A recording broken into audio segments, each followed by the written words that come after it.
Hello again, ladies and gentlemen. I'm Joe Hendy, the Android Authority app guy. Happy Google I/O, everyone. After the intro, we'll take a much closer look at Google Talk's replacement called Google Hangouts.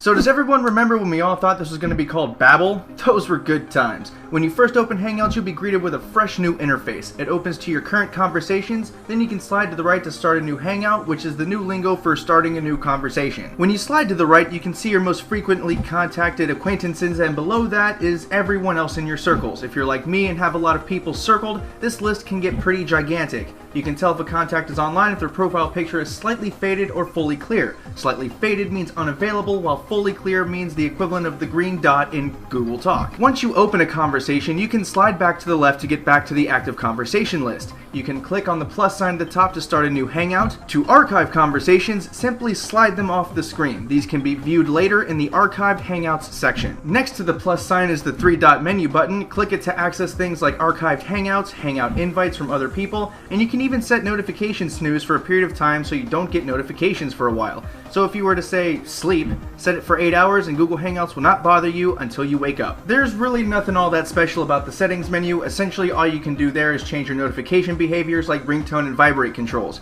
You can manage your blocked user list from there, and you can also set custom invites for your circles. Next, we'll move on to functionality. When you get right down to the meat and potatoes, this functions more or less like Google Talk did. You can have text conversations with people like before, or you can initiate video chats. The difference being that video chats are now Google Hangouts like on Google Plus instead of a video call on Google Talk. If you want some dessert with your meat and potatoes, Google has included some new functionality too. You can now have group chats. During testing, I was able to chat with most of the Android Authority on-air crew all in a single thread. This is way better than Google Talk, which didn't have this functionality at all. Also, it would be downright irresponsible to not mention the emojis. There are hundreds of them. There are smileys and animals and dog poo and dragons and little pictures of buildings. So many emojis, and definitely something to have a lot of fun with.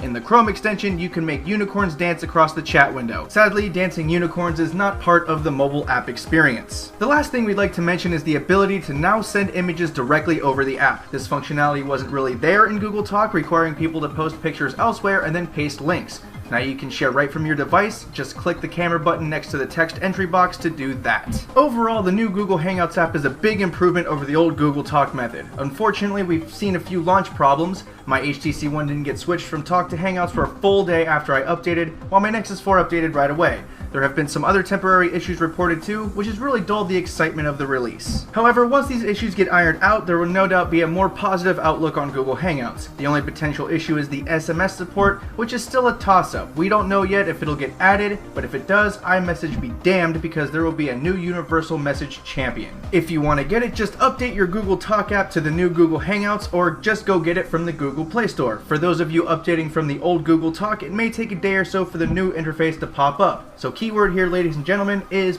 patience. Once again, I'm Joe Hendy, the Android Authority app guy. Feel free to subscribe to our YouTube channel and check out our social media links in the video description.